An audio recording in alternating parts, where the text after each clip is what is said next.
All right, welcome back to the One Bar and Lupagus show. I am One Bar, and it is that time of the week where once again we'll be SKOL'ing with the enemy. This week's enemy is Taylor Jenkins from the pewterreport.com, one of the top Bucs blogs out there. Check it out. We'll have links to that website, Taylor's Twitter, all the fun stuff down in the description.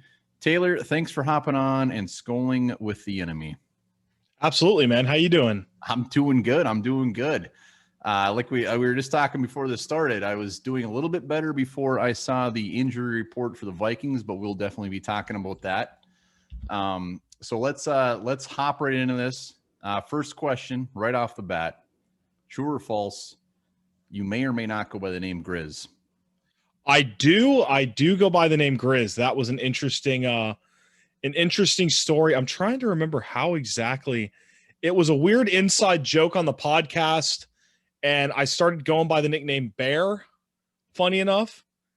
But then we decided that needed a little workshop. So our former writer, Trevor Sikkema, changed it to Grizz, and it's been Grizz ever since. Been going by that for a while now over at Pewter Report.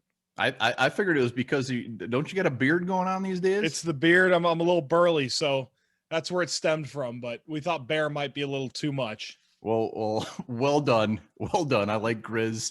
I wish this is as much as my beard can go. I am not a Grizz. I'm a chipmunk. But I've checked out your guys' videos, your blogs. I always tend to stalk our guests just a little bit before everyone. You guys have a great job. Great guests too. You guys have some very good guests on that thing. So once again, links will be down there. Great to have you. But let's get right into this. 6-6 Vikings.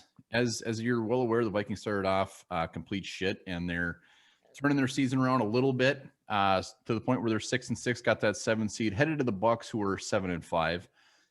So this game actually has quite a bit of meaning to it, and we're gonna get to know the Bucs a little bit more today. So at a very high level, I would love to know what is right with the Bucs in 2020. So what's right with the Bucs? I think one of the biggest things is obviously the addition of one of the greatest signal callers to ever step under center in Tom Brady. That's just such a huge addition to the team. I mean, into any team really around the league. There's very few guys, I think, even at his age, that you would take over him given the opportunity. But they just have such a spectacular cast on both sides of the ball.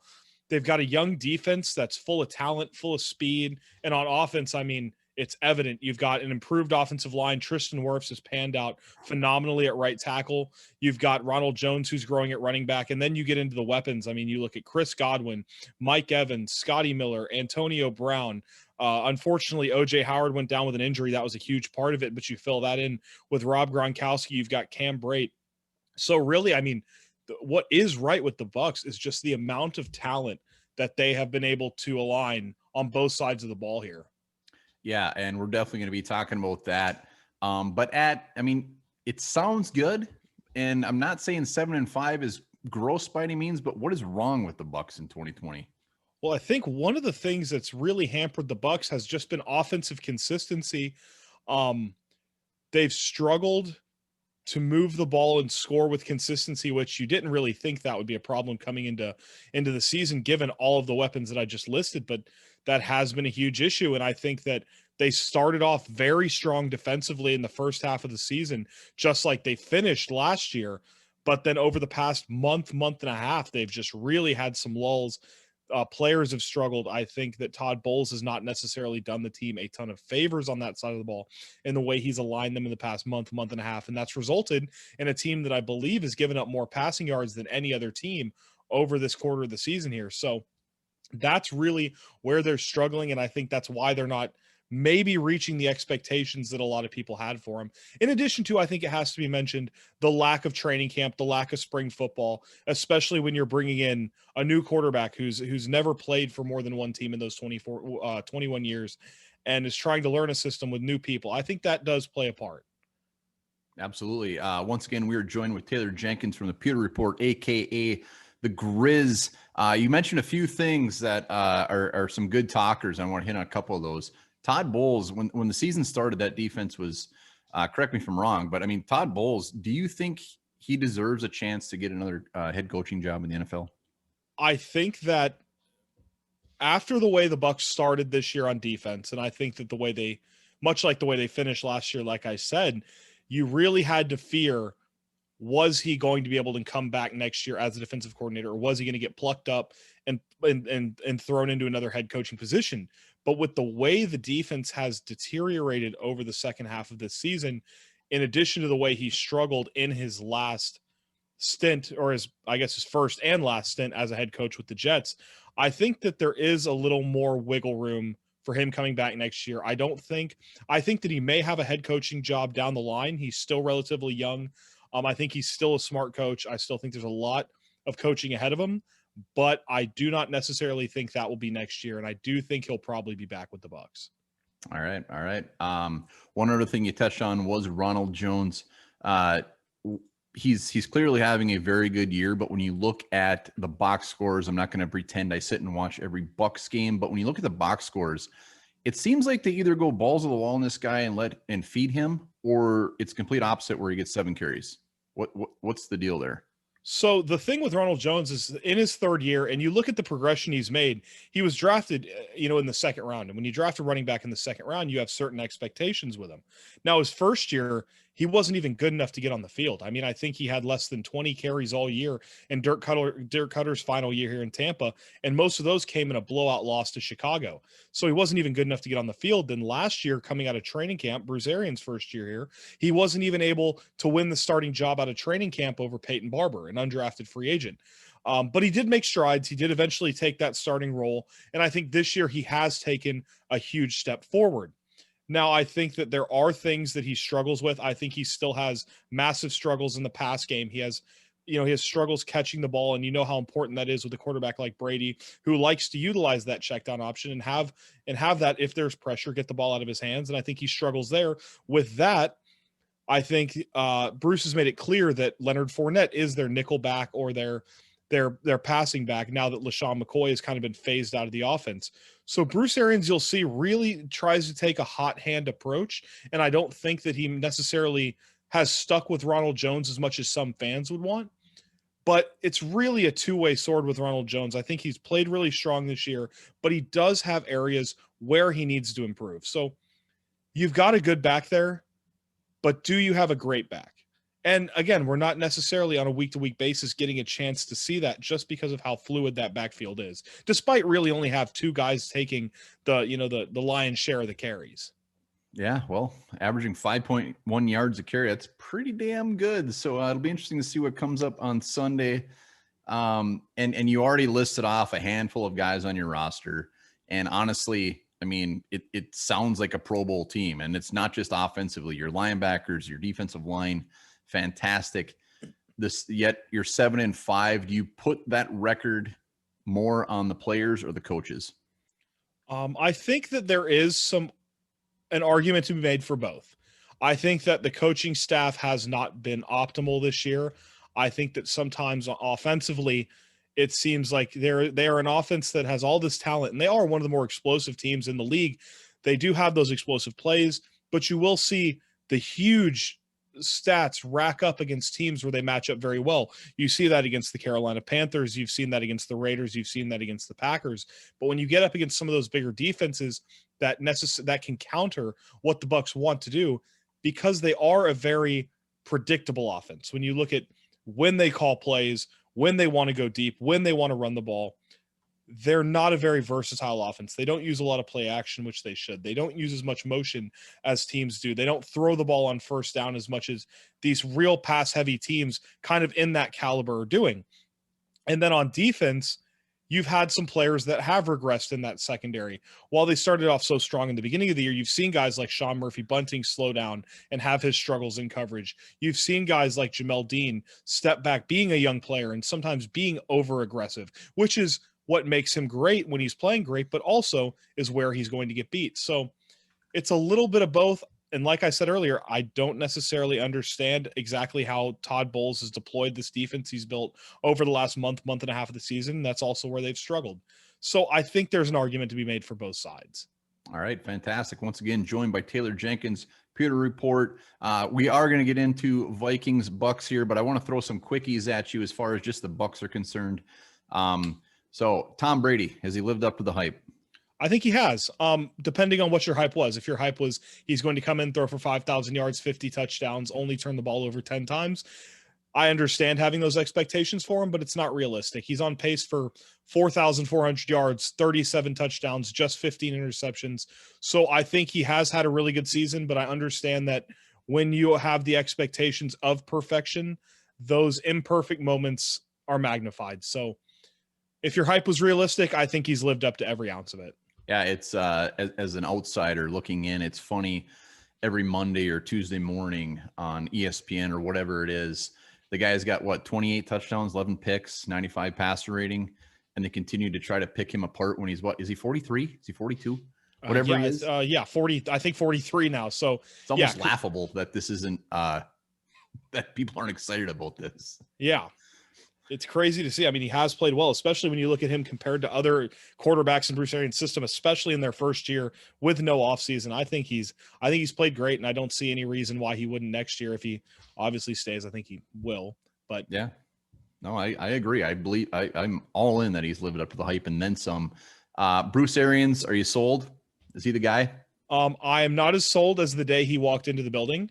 I think he's done a phenomenal job at identifying talent, recruiting talent, and building an extremely talented roster. But I do think there are some things, especially in just that his offensive philosophy, that we're starting to see issues that were not necessarily as glaring as we anticipated them being. So do I think the Bucs can succeed with him? Yes. But again, he came in with such a huge amount of hype. I think he's done a great job. I don't think he's done a perfect job. All right, that's fair. And again, outsider looking in, Antonio Brown. What? Just why? Like, why'd they sign this guy? That's really what I think everybody from fans to coaches to, or not coaches, from fans to analysts to media looked down and said, why? But when you look at them, they get him for a half a season. There is almost zero risk in the matter, barring another off the field incident. And even in that case, you cut him immediately. He's signed to an extremely, extremely cheap contract. And at its absolute best, you get a guy who spent 8 years at the absolute pinnacle of the position. It was really him and Julio Jones for about a 7-8 year span where they kind of sat atop the mountaintop for wide receivers. And at his best, that's what you get with him. At his worst, you get some of those off the field issues. And if they come, he will be cut on a moment's notice. And again, early in the season, the Bucs had injuries to Chris Godwin. He missed a couple games with a concussion. Tyler Johnson, their rookie draft pick out of Minnesota, was injured. He dealt with a hamstring injury in preseason. Mike Evans had a hamstring injury that he carried into the season and then dealt with an ankle injury as well. You really saw those injuries catch up to him in the Chicago game, which was shortly before they signed Antonio Brown. So I think it's a mix of high upside, low risk, and just trying to mitigate any injuries, especially when you saw guys like Mike Evans and Chris Godwin not finish the season last year. When you're in win now mode, I think they're trying to do anything to mitigate possible injuries and how that can cost them down the stretch. All right, you bring up Tyler Johnson, former Minnesota Gopher, also Antoine Winfield Jr. The Bucs broke Vikings fans' hearts when they sniped those guys up, especially Tyler Johnson. I believe he was 4th round. I think he was 5th. Was he 5th round? I just remember Winfield steal there. Winfield was a pipe dream, anyways. When we took Gladney in round 1, so we knew he wasn't going to be in the round 2. But Tyler Johnson just kept hanging around. So we're getting excited. Give Minnesota fans your quick thoughts on these two guys. I think Antoine Winfield, I mean, has just been an absolutely amazing, I wouldn't even say surprise. I mean, when he came in, you knew the pedigree. His father played in the league for 14 years. He played outstanding. He was a ball hawk at Minnesota. You guys know that as well as anyone. So when he came in and was immediately, I mean, just this mature, he understood the game. He could watch film and take that to the practice field. When you'd hear the coaches talk about him and his position coaches just say there's nothing too big for him, the way he's so coachable and teachable, and you tell him something once and he immediately takes that to the field. And I think all of that kind of translated once you started watching him play. You just saw how really, I mean, special this kid could be and how strong he started. I still think he's, got himself in the conversation for Defensive Rookie of the Year. Whether he wins that or not, I don't know, but I think he firmly belongs in the conversation. I think his play has lulled a little bit as the secondary as a whole has. That's kind of the nature of the beast when you play a game like football. But Tyler Johnson also, I think was extremely talented at Minnesota. I think was one of the steals of the draft in the 5th round just because of how insane this year's wide receiver class was. But again, he is more a victim of that preseason injury that kind of held him back. All rookies are hampered by that lack of a training camp, by that lack of a preseason, by that lack of no spring ball. And then again, sits on a depth chart that has guys Mike Evans, Chris Godwin, Antonio Brown, Scotty Miller. The list is endless. So I think he's a really talented player, both of them. Tyler Johnson, it might take a little longer for him to find that niche, find that role, and become an impact player. But I think both of them have been really good so far for the Bucs this year. Yeah, I don't care if it's their last year in the league. They're both 35 years old. I hope they sign a 1-year contract with the Vikings so we can at least see them in purple because those guys are fantastic. It's not very often you get a good Gopher player come out, and then especially at needs. The Vikings had needs at both these positions, so confidence was high. Bucs broke our hearts. All right, let's actually get into this game here. The Bucs coming off 2 losses against some pretty damn good teams, Rams and Chiefs, but heading into this game against the 6-6 Vikings, who have been very, very up and down. You don't know what team you're going to get. What is your confidence level heading into this matchup? I think that especially coming off fresh off a bye week, I do think I have to give the Bucs the edge in this matchup. But again, far from confident in it, just because while the Bucs have been a favorite, I think a lot this season on paper, I didn't expect them to lose to the Bears in week 5. I didn't expect them to let the Giants hang around to the point where it takes a last second stop on a 2-point conversion to win. So I don't think any game is a given for this Bucs team, and I don't think they should look at any game as a given. But I do think that they match up well against the Vikings. I think that they have so many weapons on offense that despite those 2 great safeties, especially, I mean, makes it even harder if Kendricks can't play. I think they match up really well on offense and are going to put up points. Going back again, though, is you look at the Vikings, you look at, I mean, you have so much talent with Adam Thielen and Justin Jefferson and Kyle Rudolph, who I think could really take advantage of Devin White, who has had struggles in coverage. And if he's not doing it, I think Dalvin Cook, because he's such a home run threat, because he's such an elite back, you can control the game with him. He's a home run threat from the backfield every time he touches the ball.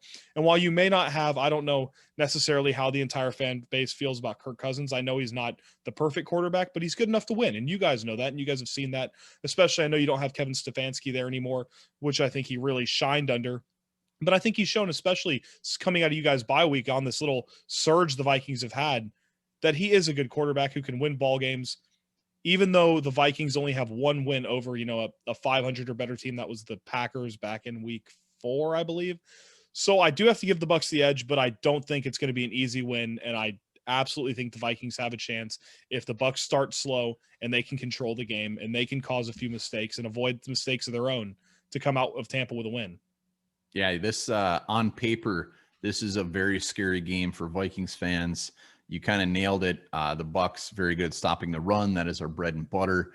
So it will be interesting. But you brought up a few guys, like you brought up the Kendricks injury. The Vikings right now, Kendricks did not practice. He is completely up in the air. Kyle Rudolph, Irv Smith, both our 2 top tight ends, are also on the injury report. They're not looking to play. So Tyler Conklin could be our number 1 tight end. So injuries are not our fan. How are the Bucs looking? What anybody on the injury report that is worth noting that might not play Sunday? The 2 injuries that could really prove to be a problem is going to be Chris Godwin. We're going to have to see how he is. He had a minor surgery on Monday to remove the pins out of his finger. He had surgery coming out of the Raiders game in week 7. A broken finger on a touchdown catch, but he's played through that the last couple of weeks. He missed 1 game with it, so he had the pins removed, so he will be catching balls against Friday. Sorry. So we'll have to see more on his status then. And again, Jamel Dean, he missed the week 12 game against the Chiefs with a concussion. He's now cleared concussion protocol. He returned to practice yesterday, but missed today with what Bruce Arians called a sore groin. So we'll have to see. I expect both of them to play. But those are the real 2 big ones. But other than that, coming out of the bye week, it looks like the Bucs are largely healthy. All right. It does appear the Bucs can be had through the air. You guys allow some good yards, and we got Justin Jefferson, Adam Thielen, Kirk Cousins, guys who can put up yards in the air. Who would you say is your weakest link in that secondary? Who's a guy that Kirk Cousins might potentially pick on a little bit? I think a guy that's really struggled, he is Sean Murphy Bunting, second year out of Central Michigan. He had a really good second half of the year last year, just like most of the defense did. But this year, he's just really struggled. He was the starting outside linebacker in base, then would move to nickel as Jamel Dean came in on the outside across from Carlton Davis, and he would take over the nickel spot. But he's really struggled in the nickel. He actually lost his outside starting job to Jamel Dean in base. But with that, as Jamel Dean, who I was really high on, I mean, had spectacular play last year once he got a chance to step in there, has played really well this year starting out. He's had struggles of his own as he's gotten his snap counts increase. So when you have so much talent going up against that, I think you can really attack Sean Murphy Bunting in the slot. I think he's been absolutely soft in coverage this year and struggled, but also Devin White over the middle of the field. When you've got two very talented linebackers, Levante David, so extremely talented, and Devin White, young, fast, aggressive, hits hard, but he has really, really, really had his struggles in coverage this year, and it's been a liability for the Bucs defense. So I think Sean Murphy Bunting, Devin White, and even their starting strong safety, Jordan Whitehead, if you can isolate him in coverage, those are three spots where I think the Vikings could kind of work around the Bucs and have a lot of success going against. All right. Well, what's keeping Vikings fans up at night is the fact that the Vikings really don't have much of a pass rush at all. I mean, at all. So the thought of Tom Brady just sitting back in the pocket is a little scary. So what has Tom Brady done when he's had that time, when he's just back there drinking coffee, looking at all those stallion receivers that you guys have? How scared should the Vikings be? It's really tough because the only real times when Tom Brady has struggled this year the most, that's the Chiefs, that's the Saints, that's the Bears. Those are teams that could get pressure on the Bucs, and that's pressure that the Bucs didn't adjust to very well. So if Tom Brady, I mean, if he's given time in the pocket with any wide receivers, let alone the weapons that he has, it could be a really, really long day. So that's comforting. But again, if they don't start fast, which has been a problem for them, and they make mistakes, the Vikings are well in it. But if you give Tom Brady time to throw and you can't get after him and you can't put pressure on him, he's just as good as anyone at picking defenses apart. Well, be prepared for vicious pass rushers like Jordan Brailford, Fedio Denebo, and Hercules Mataafa. So be very, very scared. All right. So the Bucs, no doubt their defense has shut the run down this year. Tops in the league. You've shut down Alvin Kamara twice. You've shut down Josh Jacobs. And when I say shut down, I mean shut down. The Vikings, Dalvin Cook is the bread and butter of that offense. Like I said, does it even concern you at this point that Dalvin Cook's coming to town, considering how much you've shut down the run? Yeah, I mean, it was a huge loss when the Bucs lost Vita Vea. He was so talented up the middle. I mean, even getting better in the pass rush, that was a huge loss for them. They aren't necessarily as good throwing Steve McClendon in there, throwing Raheem Nunez-Roches in there. But still, I mean, the talent that they have in that front seven to stop the run is so high, and it's their first priority on defense. That's absolutely number one. First and foremost, stopping the run is what they want to do, and it's what they've successfully done since Bruce Arians and Todd Bowles have got here. But again, Dalvin Cook might be the most explosive running back in the league. I think anytime you are across from him, he has to be your focus. I want to say, just because every time I think this is the game where the Bucs struggle against the run, they step up. I think if Dalvin Cook is going to be his most effective and really tear this Bucs secondary apart, it's going to be through the air. That's where you've seen the Saints take advantage of that with Alvin Kamara. You've seen the Panthers take advantage of that last year with Christian McCaffrey. So if he's catching the ball out of the backfield and given that space to make plays, that's where he's going to be his most effective, because I just don't see him going for 120, 130 and 2 scores on the ground. Yeah, one thing, Kubiak and Zimmer, they're not afraid. If Cook isn't producing, they don't seem to care. They keep pounding the ball out of him, and if that means giving him the ball 40 times, they'll keep doing it. So it'll be interesting to see what happens. If the Vikings cannot get that going, it's going to be over before it starts. And maybe we just talked about it, but what is the number one thing that scares you about this Vikings team coming to Tampa? Got to be Dalvin Cook first and foremost. I mean, I really think that you have an incredible duo in Adam Thielen, Justin Jefferson. I wouldn't say he's filled in. I mean, I would say he's not filled in for Stephon Diggs as much as you'd want, but he has. He's been phenomenal this year. He's been unbelievable. So Adam Thielen and Justin Jefferson are an absolutely unbelievable duo who, going against a struggling secondary, if Kirk Cousins can get him the ball well and the Bucs continue to struggle getting pressure with 4, they could have huge days. But I think even with the Bucs rush defense, first and foremost, it starts with Dalvin Cook. He's just so explosive, so talented. Has to be Dalvin Cook. Yeah, I knew the answer there. Hopefully you'll get to see the gritty up close and personal on Sunday. We'll see what happens. Once again, Taylor Jenkins from the Pewter Report joining us. So if you could play GM quick, and we're in Madden rules, so you could pretty much take whoever. If you could take any Viking and toss them in that Bucs uniform, who are you taking? Gosh, I mean, I want to change the answer. I mean, 1A and 1B. You know, 1B is going to be Eric Kendricks probably.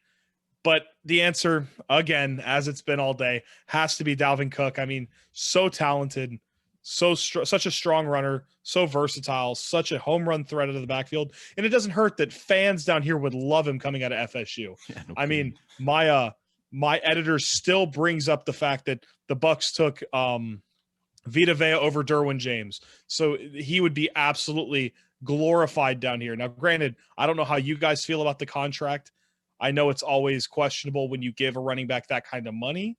So if the contract comes with him, that's a bit of a question. But from a pure player standpoint, it fits a need, and you could always use a guy like Dalvin Cook. I think there are 32 teams in the league that would take him, so it's got to be him. Yeah, I'll tell you, the contract was. I've never been huge on throwing out big bucks to a running back, but he's lived up to it. Man, there's no concern there whatsoever. I couldn't imagine what record the Vikings would have if they did not have Absolutely. Dalvin Cook. And that's the best thing if you're going to do that. I mean, they've built their entire offense around him. They're getting their money's worth. What do you have? 38 touches last game. So, I mean, as long as he stays healthy and he produces like that, you can laugh in everyone's face who said it was a bad idea and go, well, you know, he's just as valuable as any other position on the field when he's producing like that and staying healthy. Absolutely. So looking at his Bucs roster, who is a Buck that does not get the love he deserves? Who is a Buck that Vikings fans possibly on Sunday will be like, where did this guy come from and why is he so good? You're starting to hear about him a little more in recent years, and it's almost hard now because he's so talented. But that conversation begins and ends with Levante David. I mean, this guy has year in, year out just been such a phenomenal player. He continues to play at such an elite level, and he has gotten 1 All-Pro pick and 1 Pro Bowl selection. They didn't even come in the same year. He was constantly overlooked by Luke Kuechly in the division. He was constantly overlooked by Bobby Wagner in the conference. And he is now just finally, with so many primetime games and all the attention on the Bucs, and them finally carrying a winning record into December, something Bucs fans have not seen much in it. He's never played a playoff game. You know, he's played limited primetime games. So the conversation begins and ends with Levante David. Yeah, I am not looking forward to seeing him, Devin White, or pretty much anyone in that front on Sunday. So at 7-5, again, coming off that two-game losing streak, coming off the bye, maybe not a must-win to get into the playoffs, but do you consider this against a Vikings team that is not overly fantastic? Do you consider this a must-win just for morale purposes? I mean, is this a must-win for the Bucs? Yeah, I mean, that a loss here really, really hurts. And not just because, like you said, the Vikings, but you're coming off of back-to-back losses by 3 points, both 27-24 against the Chiefs and the Rams. You've lost 3 of your 4. You're coming out fresh in a bye week. And if the Bucs lose and the Cardinals win, they are now all of a sudden on the outside looking in at the NFC playoff picture. So this would be I know it's a huge game for the Vikings and it's a huge game for the Bucs from a moral standpoint, from a playoff standpoint. And I mean, it really is at this point. I think the biggest, they look at it at this point of the year, every game is the biggest game, but it truly is, just can't be understated how massive this is to both teams. Yeah, I don't think people realize how big of a game this is for both teams. I mean, aren't the Bucs right now at like an 80% chance of playoffs, but that could change drastically depending on what happens on Sunday. They do have the benefit coming down the stretch of having 2 games against the Falcons and 1 game against the Lions. But I mean, the Falcons always play the Bucs tough, and I think they're a better team than maybe their record would show. They've played better football under Raheem Morris. They're 2 weeks off of a huge drumming of the Raiders.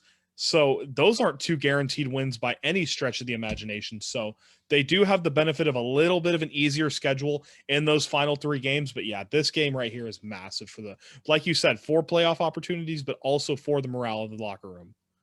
All right. All right. Once again, we were joined with Grizz Taylor Jenkins from Pewter Report, doing a fantastic job getting us up to speed on what to expect from the Bucs. Final. What are your final thoughts on the game? Maybe not a score prediction, but what are you expecting come Sunday, Bucs Vikings? I think that the Bucs are going to be able to put up points. I think they do have a really, really good matchup from an offensive perspective. They're going to need to start fast on both sides of the ball, but I think that they edge this one out. I do think they beat the Vikings, but if they make mistakes, if they start slow and they allow this game to fall right into the Vikings' hands, that's using Dalvin Cook, and they can move the ball through the air easily, it could come down to anyone's game late. But I do think the Bucs squeak it out. Yeah, I think you nailed it. I think I think this is going to be an all-out spanking by the Bucs, or it's going to be extremely close to the end. I don't think there will be anything in between. I think we'll know pretty quick in those first few series where this is going. And if Eric Kendricks isn't going, congratulations. But that is it for this week's SKOL'ing with the Enemy. Once again, Taylor Grizz Jenkins from Pewter Report. Check him out. Links will be down in the description. Taylor, thanks so much for joining. Appreciate it. We now know the Bucs a lot more than we did. Absolutely. Thank you so much for having on, man. It was a blast. All right, man. Have a good one. You as well.